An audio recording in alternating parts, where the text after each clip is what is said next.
بهدف اللاعب سالم احمد بالدقيقه 9 رقم 9 وسجل بالدقيقه 9 ايضا. هذه فرصه، هذه خطيره للميناء. الله،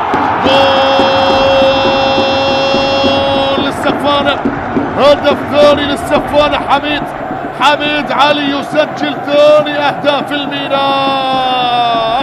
هكذا يريدها السفانه بقياده القبطان حميد علي وجماهيره يقولون اليوم فوز نريد يا سفانة، نريد نرجع والفرح ويانا وفرحة العوائل والشباب.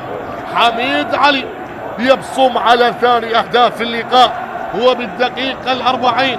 شوف تبادل التمريرات، شوف علاء عبد الزهرة اللي قدم تمريرة ذكية على طبق من ذهب، والفينشنج اللي كان موجود، الانهاء رغم انها اصطدت في الحارس عبد العزيز عمار، لكن الكرة كانت مباغتة من بين الاقدام، وبذلك حميد علي يسجل ثاني اهداف الميناء.